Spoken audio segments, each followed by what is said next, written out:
Hey, good news, everyone. This year, you only have to eat the Thanksgiving dinner that you want, right? That's good news. That's that's the best I have to offer you, okay? Happy Thanksgiving week. I am Briar Harvey. This is Ask Briar, and I have with me today the beautiful Alison Tedford. So I get asked a lot because we homeschool and because I am not white, how we talk about Thanksgiving. But because my heritage is dubious and I don't fully understand it, I often feel that I am not qualified to answer these sorts of questions. So I just kind of throw reading material at my kids and we celebrate the holiday separate from like we don't talk about pilgrims and Indians and none of that comes up. It's a harvest festival. That's what we do. We have a lovely harvest festival that coincides with Thanksgiving where we eat fruits of the harvest, and because I am pagan, that's fine. But I wanted to ask some questions about explaining the day better, explaining the history better, and not killing the magic, right? And clarifying some bad information for our children. So, Ali, give us your background first so that these beautiful people know from Okay. whence you speak. Yes. I'm Alison Tedford. I am an Indigenous lady from Canada. I'm Kwakiutl. And you might be like, why is a Canadian lady talking about American Thanksgiving? And the thing is, that little line across the map that is a border, that is like a construct that came that did not necessarily reflect that a lot of Indigenous people had portions of their lives that happened on each side of the border. And so that's why there's something called the Jay Treaty, which is a much longer conversation. But basically, the border was put there, but our people tend to travel on either side. So that's why I take an interest in what happens in the States. And I also really like stuffing. So Thanksgiving is a holiday that I enjoy from a culinary perspective, certainly. But definitely some of the mythology around it is a bit problematic.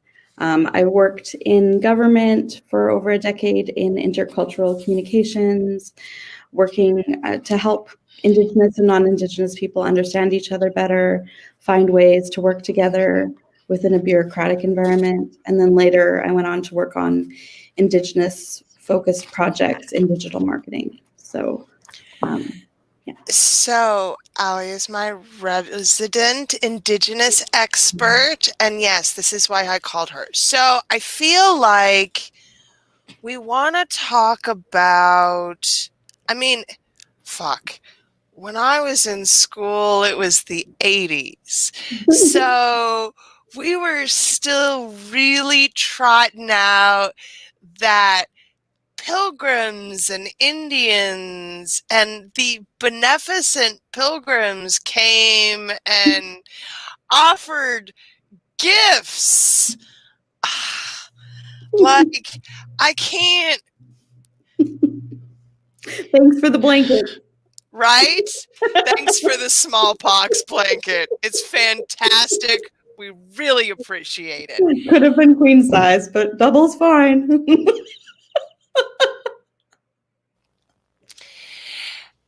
And because we homeschool, we do not, like, none of this is part of our traditional lexicon. There is harvest stuff, and in November we talk about the harvesting of the foods and traditional means in which that has happened over the millennia historically. We do not talk about the pilgrims in any way, but I still think that's fairly common in many traditional schooling settings. So how do we deprogram that? Really, how are we getting rid of that information? I think it's important to present historically accurate information that's in an age-appropriate way. So, you probably don't want to get into graphic details with small children, but you might be like, hey, you might have seen some fun cartoons about everybody sitting around a table together and sharing a meal. And things were not necessarily as friendly as that. And some people got hurt and some people got sick, and things that were really important to them weren't able to be part of their lives in the same way. Sometimes families got split up. Like lots of bad things happened. And our road to living together harmoniously did not start well. But now we have opportunities to do better because we know better now. And so all of these things have happened, and many things continue to happen to this day that are deeply problematic. But what we can do is work from where we are, and we can take that as an educational opportunity to look at learning about whose land we're on, who are the Indigenous people of our area, what is their history, what are their traditions, what are some things that we can look at and learn from, what is important to them, and what can we do to help? Are there areas where we can use our privilege to help advance causes that are important? What practical things can we do? That's an excellent fucking question, Allie. What practical things can we do? I think it really varies based on where you are. Many reserves were hit hard by coronavirus. There are practical things that people need. I know within Canada, there's like some reserves that don't have clean water, and we're in a pandemic where hand washing is really important. So water is really important. So it's best to engage with people who are already providing direct service to the communities and ask them what is helpful. Sometimes we come with solutions that we think from an outside perspective would be helpful, and they aren't necessarily the best fit for the community for whatever reason. So it's always best to engage with people who are already on the ground, already doing something, and participate in some way in their efforts versus coming in with our solutions. Because it's like, it's bad enough we're in this situation. And then you got some helpful person who's going to offer you, the wrong size tool for the job or the wrong thing entirely. So. Well, and that is where we so frequently fall into, I feel, white saviorism, volunteerism, those really fun concepts that we have to talk about where we want to help, but in fact do an incredible amount of damage and not help. It's a very fine line to walk. So when we're looking at finding our local resources, do you have any recommendations on how people should find those people and plug into the local community? I would look for if there is what we'd call a friendship center in the area, or a Native health organization, some kind of direct service delivery organization that's credible and established, and reach out to them and see what kinds of resources might be helpful. Even a Google search around like Indigenous organizations near me, just like leverage your Google Foo and find out what groups are near you, supporting people near you, and what organizations, maybe like if there isn't a capacity to like be able to drop off supplies, like, or show up and do things, like what organizations can you support, and even what kind of direct giving that you can do. Like talk to organizations and see if there's any direct giving that they're coordinating where they're able to direct you to specific needs that they can pass along for you.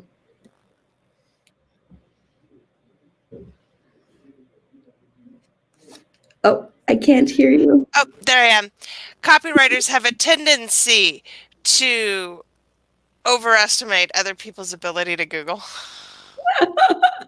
Yeah, so really very simple, like Indigenous organizations near me, Hmm. you know, Native Health Services, and then your city's name, Right. or like just very basic Indian reservations near me. S- And yeah, just looking at things like that and looking at charitable organizations supporting Indigenous people in my state. Awesome. So let's talk more about harvest, right? Because that's something that we really want to cultivate when we're having these conversations, is a deeper appreciation for the earth.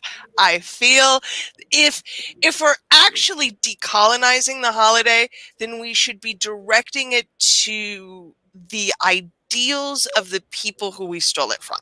That's that's what feels right and important to me. So let's talk about harvest and how we can integrate those things into celebration, into our family life. Yeah, I mean, certainly an Indigenous worldview of land is not, I mean, this is like land is like a community responsibility versus an ownership, and really a worldview that is not necessarily human centered, right? It's like nature centered. And so there's certainly ways to integrate dialogue around where our food comes from and talk about how we currently gather food, what were the traditions of the people in our area for gathering food, what are some of the things that, like, where would a traditional family have gathered food, and where do people gather food now, because we assume this is historical, but there are still people who harvest things, off the land now. So really having that conversation that, like, not everybody just goes to Safeway and puts the cranberries, like sometimes you get them from the river, and in this area this is where people used to go and get their cranberries, and really having a good conversation about origins of food, our relationship with nature, and beyond doing, direct support of Indigenous communities, looking at, like, this is the land that they hold dear. What are some things that we can do to support the land? What are some environmental choices that we can make year round? Because I Right. mean, it's all well and good to talk about it on Thanksgiving or during, Indigenous History Month. But really, it's kind of like if you only give your mom a card on Mother's Day and you treat her like crap the rest of the year, it's not going to go well for you. Like, it has to Right. be a sustained relationship. Right. So finding ways to cultivate that relationship with nature, with your local community, and learning how to participate as a good citizen of the area, and to be an ally to the local community and also to the earth. And I think when we talk about allyship, it is so frequently about using our words, but I think we need to talk about our actions here. And on this one, food, sustainability, all of those are really important questions. I read a piece this morning about ball jars, which are in wildly popular demand this year because COVID made people want to grow things, grow gardens, and then they canned things. And now canners can't find jars. It's very cyclical, but it really reminded me of how we look at food preservation and even canning like we think of this as this really old thing. It's not. It's within the last 200 years, canning has been a popular thing. So preservation before meant other things entirely. How we kept food over the winter. Like, we just have to really look at the historical and modern day context for these things, I think, when we're talking about the holiday and how we participate. For sure. And that's something that you can really explore year round through your local museum. Even if it's not COVID safe to necessarily go there right now, often they have really cool websites where they have digital versions of exhibits and information about artifacts and how they factored into, like, because these things are, artifacts or tools. These are things that people used for food preservation, for harvest, for hunting, and people from your local museum can be really great resources to learn about how people used to live and how people may still be living if they've kept those traditional practices alive, because we assume this is all historical, but it's not We necessarily. do. We assume it's historical. There's such a tendency, Americans in particular, I think, are guilty, but most Western nations are guilty too, to assume that everyone's modernized. We all have the internet. We all have indoor plumbing. We all have electricity. Like, these are just absolutely things we take for granted. For It's sure. And I wild. mean, also, we also assume that our modern tools are superior to the ways that they had always done these things. Like, that's a big assumption, especially when you have people who are skilled with particular ways of doing things. Like, the things that Western culture offers may not in fact be considered to be an improvement. And so many things were invented by Indigenous people that people don't even realize were a thing. There's this perception that white people came and invented all the things, and that's not exactly how it happened. Many things existed in advance. Technology looked different, and um, there were many like, we existed prior to this, and we had ways of doing so, and we're still here. So we can't really categorize it as like an ancient or primitive culture. Oh, that's a really terrible word, right? One of my So bad. Oh. one of my favorite anthropological studies is based on time usage, right? Between modern society and even modern day tribal cultures, where we compare productivity, right? Of how many hours you and I work versus how many hours someone in a tribal culture works. And we're talking about primitive tribes with none of our modern conveniences. Primitive tribes, right? Primitive tribes. God, I hate that word so much. And yet they work like an hour, hour and a half a day. Well, and I think it's all in how we define work. It's Right, all in how we talk now about like work-life balance or work-life integration, as if these things are completely separate. But when your whole business was, sustaining the economy of your community through everyday activities, work looked a lot different. And even now, like, we talk about how the world of work has been shaken up because now there are all sorts of children on Zoom calls. And it's like, this is really, I mean, I see it as like a decolonizing of the workplace. Like, these things right. need to be separate for some people, but for some people, they haven't been separate. They aren't separate. Welcome. Welcome. Thank you. Thank you Right. for joining us. It's lovely. I like having my family as a part of my life. I like being able to work in the same space that I live and school in the same space that we live. That's always been a joy for us. And yeah, that's not new. That's That's only new for some folks, and and it's not to say it isn't a challenge. It's not an adjustment. It is different, and that's something that you need to have kindness for yourself about when you're adjusting to. But just understand that this is a shift for a segment of the population. Not everyone lives the same way. Not everyone works the same way. Not everyone's school is the same way. All of these things are pieces that got teased out where they used to be braided, and they used to look a lot different. And in many cases, they still do. So we just, I think, through this like time of being apart, we're learning more about how other people live, sometimes involuntarily.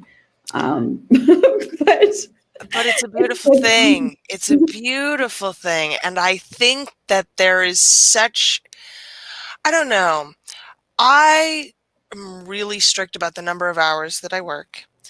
I find great joy in being able to spend that time with my family and in those communal environments. And so I think that we have to really talk now about how we integrate them more holistically without being forced to work more hours, right? Because I see that has been a distinct problem as we've all come home. The number of people I know who are not self-employed, but who are knowledge workers for other companies, the line has become incredibly blurred. For sure. Yeah, it's definitely a time to look at boundaries. It's definitely looking like, I mean, within some areas, there's an Indigenous teaching around the medicine wheel and looking at balance of the mental, the physical, the spiritual, like all of those pieces, and being really intentional. I mean, that's something that I learned initially as a freelancer, that just because you have time for something to exist will not will it into existence. You have to create it. So just because you had time to be fit because you're now working from home does not mean that you will be running a sub 4 marathon next year. No. Like, friends, you still have to exercise and you have to carve out time for it. And you have to, just because you can spend more time with your family because you're working at home doesn't mean it'll happen if you don't take the time away to do it. So finding ways to create that balance, negotiate those boundaries, and be flexible and take flexibility, right? It being a two-way street, and acknowledging that the onus isn't just on you to be flexible, but you can also request flexibility and find ways to find something that works for you. Alison did not even mention that she has a book coming out next I do. year about how you work around chronic illness. What's the name, It's called please? Chronic Profit. It's available for pre-order on Amazon, Barnes and Noble, Indigo, and yeah, so it's coming out April 6th. It is not just my perspective, but many smart folks who are going to be who were interviewed as part of my book, and we talk about how to find balance, how to take care of yourself, how to grow your business while you're dealing with pain, and how to not just like work for a living, but also make a life. Right. And you and I care very deeply about making the life, right? That's the whole reason we're doing this shit. So I want to wrap this up by talking about gratitude because, right, that's what everyone comes to when we talk about Thanksgiving, the things we're grateful for. And it's really difficult, I think, for a lot of people right now to feel grateful for much of anything in current world and social and political circumstances. Gratitude may be a difficult thing to reach for. So what do you have for me around cultivating and growing gratitude? I think it's something that I don't think it's necessary that you want to force it. Start small. Think of 3 things a day that you can be thankful for. If you can't think of anything, be thankful for the ability to notice the mess, to have the context to be like, you know what, things are not great. And I can have perspective of that. I can see that. I'm aware of what's around me. Sometimes it's situational awareness is what we can be thankful for. Right. And, so I think that there's a requirement of balance. There's this like toxic positivity movement of good vibes only, and like the reality is that sometimes things suck, and right now is a time of a lot of things sucking, and we can find some small things to find joy in, and we can find some big joy too, like good things are still happening places, and it's training ourselves to look for them, but also not putting so much pressure on ourselves that we have to be like, I did a blog about like not your pandemic Pollyanna. Like, this Right. is really like we can acknowledge that there are things that are difficult, and there are things that are more difficult because of choices that other people are making. And we can be real about that. We can be real that, yeah, it is kind of nice that I can roll out of bed and walk 6 feet to my sofa and work. That isn't something I used to have.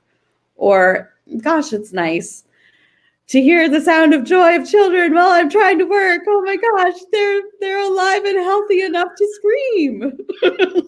Yeah, let me tell you, that one is some major reframing. I'm still working on it. Oh, we're under construction, and I have to keep stopping myself and saying, this is the sound of people providing for their families. This is the sound of the economy still humming during a pandemic. This is the sound of many people still collecting paychecks. Also, it's technically the sound of a drill and a saw in the middle of my meeting, but like, hallelujah, folks are working.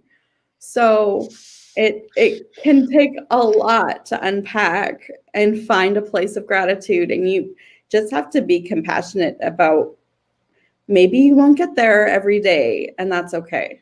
Mm-hmm. We can exist in contrast, and a whole spectrum of human emotions are perfectly acceptable and reasonable and healthy. And I want to bring that back to our kids, because holy shit, this year has been a year for them too, right? As difficult as it has been for us adult type people, just knowing what it's been for our children and continues to be for our children. And in that way, I try very hard to have a lot of compassion for these small people going through these major experiences this year, and trying to just cultivate as much normalcy and joy as I can for them. For sure. Well, and I mean, when we just think about, what we categorize as like after school restraint collapse, like they've been holding it together all day and then they kind of fall apart at the end of the day. Like, we have been holding it together for an awfully long time. And it is not unreasonable that people will be feeling a bit frayed. And kids, as much as we will try and direct them and provide them with advice and guidance and support around making good choices, like they're just tiny humans who are doing the best they can also, and just like we are, and we all have bad pandemic days where it's just like, right. And they do too, and they have fewer choices than we do. Mm-hmm. So it's having an open dialogue about that, and that's something to be grateful for, being able to have a conversation with your kids. And ultimately for us this year, that has been, I am not cooking a turkey. We are not doing elaborate sides, but we are still having Thanksgiving, and we're having mini turkeys instead, right? I would love to share my Thanksgiving gratitude recipe, the only recipe that I have. Okay. So you take your leftover stuffing, okay? Or you double your batch, which is what I do. And then you add a little bit of egg to it and you put it on your waffle iron. And then you have stuffing waffles that you can put your leftover turkey, your leftover gravy, and an egg, and you have brunch. Oh my God. I don't even eat stuffing, and now I am dying. Oh my goodness. Best thing. It's portable. I used to have I have a heart-shaped stuffing waffle situation that happens after the holidays in my house. I also have a Wonder Woman one. Like, I'm having Wonder Woman stuffing waffles. Like, well, that is do it in solidarity. Absolutely fucking amazing. So make stuffing waffles. That's an Indigenous lady cooking tip. I use stovetop, but this is in no way traditional. My ancestors would be like, oh, but joy. But we love it anyway. Joy, correct. All right. Alison Tedford, where can they find you? You can find me at my website's AlisonTedford.com. You can look me up on Instagram, Alison Tedford. My Twitter handle is AllieSpins if you want snarky me.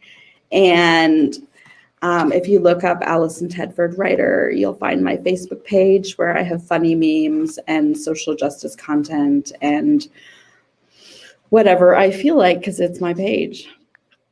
I adore you. Thank you for this Thank conversation, you. y'all. Have a fantastic day, and we Happy will talk to you Thanksgiving. soon. Happy Thanksgiving.